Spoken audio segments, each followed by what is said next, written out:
J'ai commencé. Bonjour, eh ben écoutez, il paraît que c'est de ma faute, Loïc s'est mis à l'offshore et au modélisme. Voilà. Donc il profite de l'heure de l'apéritif pour aller jouer avec son bolide.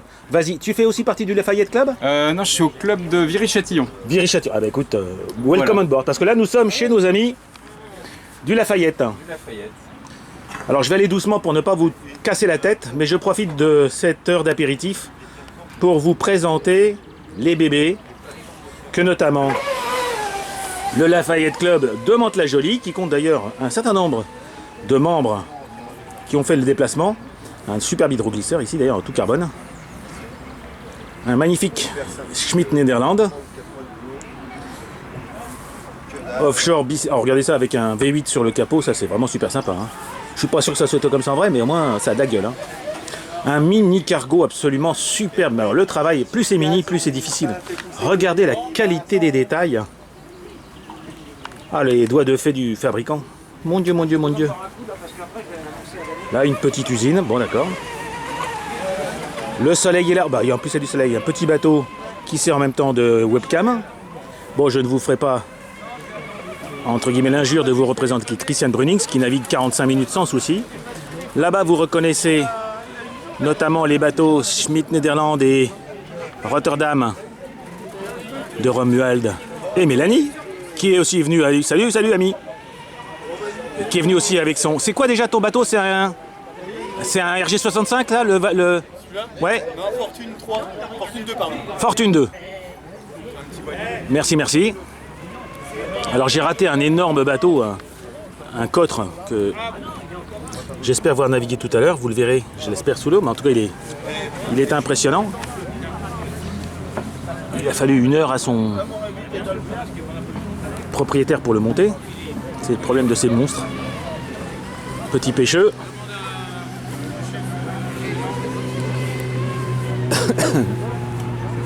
Petit Vilesco, Lady Mary.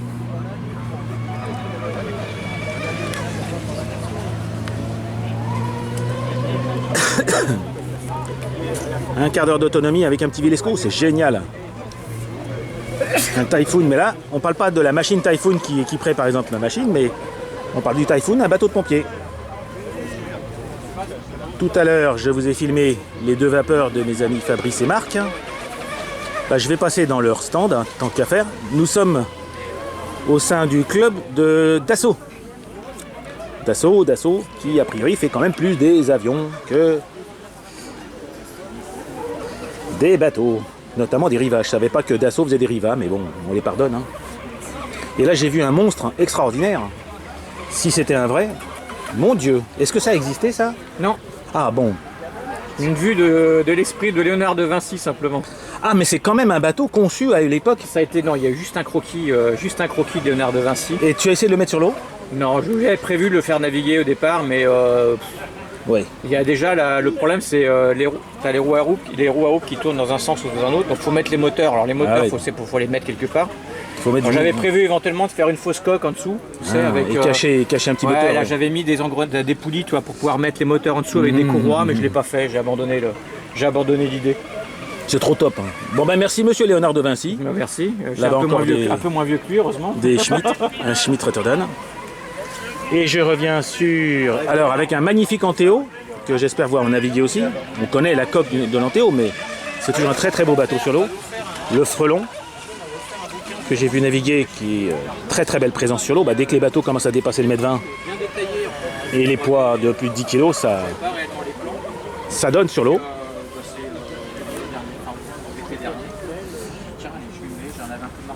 Un petit runabout. Alors un Springer en... c'est génial. Regardez, c'est un Springer mais en même temps c'est un hors-bord. Bon. Hop. Un pêche arrière qu'on a déjà eu l'occasion de voir. Hop. Je marche un peu plus vite. Alors c'est un peu boueux par terre. Hein. Et pendant ce temps-là, les offshore s'excitent. Pardonnez-moi, je vais vous passer devant. Les magnifiques yachts. Là, nous sommes chez quel club? Montigny-Bretonneux, Montigny-le-Bretonneux. les amis des flots. Les amis des flots. Ah bah regardez, je me permets juste de zoomer sur le... parce qu'il est vraiment très sympa. Merci mon ami. Qui présente un bel Astérix. Yacht vintage. Hein. qui doit dater au moins des années 50, ça. Le vrai, il doit dater des années 50. Oui, c'est vrai. C'est la réplique d'un vrai, hein, je crois. Non, c'est Non le vrai. Non, parce que quelquefois, il est des années 50, celui-là, je l'ai récupéré dans un état lamentable. Je l'ai refait. C'est toi qui l'as refaite, hein? C'est comment ton prénom? Isabelle. Bah, Isabelle a fait ce magnifique yacht. Merci Isabelle, parce que les... Ah, les 3 sont à toi. Tiens, regarde. Marie-Morgane. Il a presque que j'ai acheté du pain juste maintenant. Ouais. Sauf que moi, je partage, moi monsieur. Et moi aussi, je partage. Comment? J'ai déjà eu l'occasion de filmer ce magnifique, mais alors vraiment magnifique bébé, qui malheureusement est tellement complexe qu'il va pas beaucoup sur l'eau, mon ami. Hein. En plus, il est en panne. Ah merde! Tiens, regarde, tu vas voir. Hein Ah, il se passe rien. Il veut plus tourner l'autre.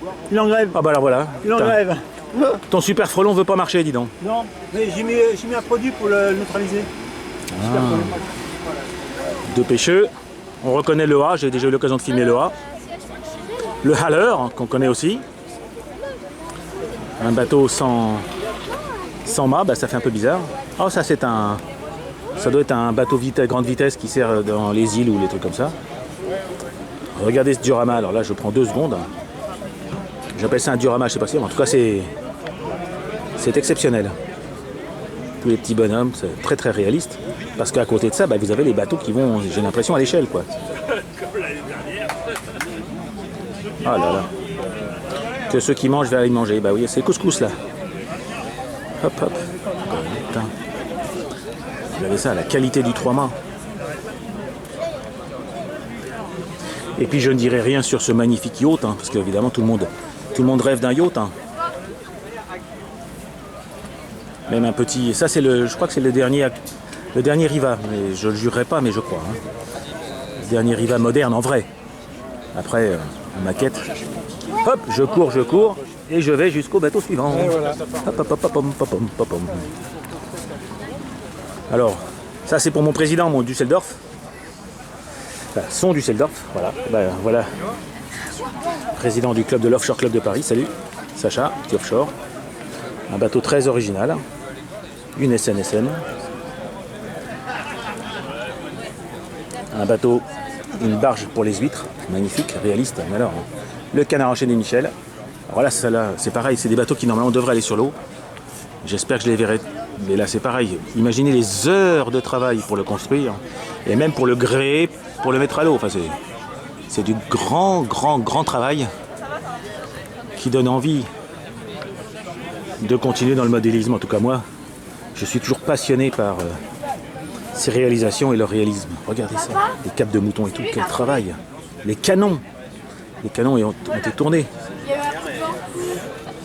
Les détails de pont, Vous avez ici la barque de secours, je sais pas comment ils faisaient, mais quand le bateau coulait, je sais pas comment ils faisaient pour sortir leur barque de secours. Mais bon, les ancres gigantesques, les gens qu'à l'époque, ils rigolaient pas avec les ancres. Hein. Et ça c'est du vrai, il y a des cabestans cachés quelque part. Magnifique bateau qui doit faire pas loin d'1,50 m, 2 mètres. Là on est dans le gris, bon, après c'est une autre conception du modélisme.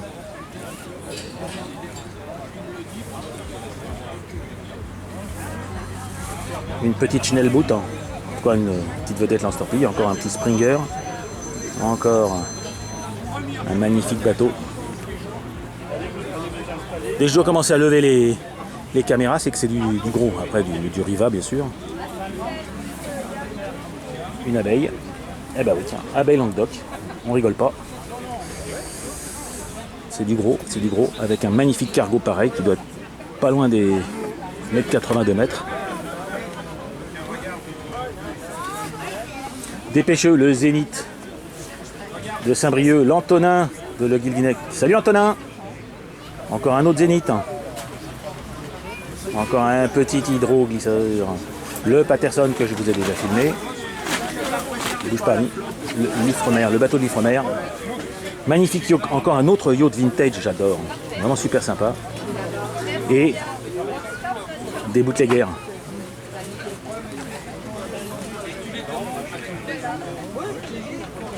Un bateau qui a un certain âge. Ça, j'ai déjà filmé le magnifique Narval, il a fait un sujet. Celui-là, c'est pareil. L'Ariston. Attention, là, Raphaël. Regardez cet Ariston. Oh là là. Arrêtez de dire des conneries, là, Raphaël. Bon, Il est assez grand pour lui dire tout seul. Regardez-moi ces bateaux. Oh là là là là. Eh, moi, j'ai pas vu le Jacques à l'eau. Je voulais naviguer avec le Jacques. Il est prêt, mais il a pas eu le temps d'aller naviguer. Bah voilà, c'est le Jacadi. Bah, on naviguera ensemble. On naviguera ensemble. Donc on l'a déjà vu et j'en ai fait un film spécial. Et notre Pascal Géant a sorti son plus petit Goliath. Et pour ceux qui se souviennent de l'histoire, il y a les stigmates encore de l'incendie, souviens-toi. Et J'y étais. en gestation, il y a un Goliath avec un D10. C'est pas vrai. Si, Ah, je mais peux qui voir. va faire 1 mètre de long. Ah oui, bah alors c'est plus vraiment Goliath. Oui, mais c'est un Goliath toujours. Ouais. Et des magnifiques, regardez ça, c'est magnifique 152.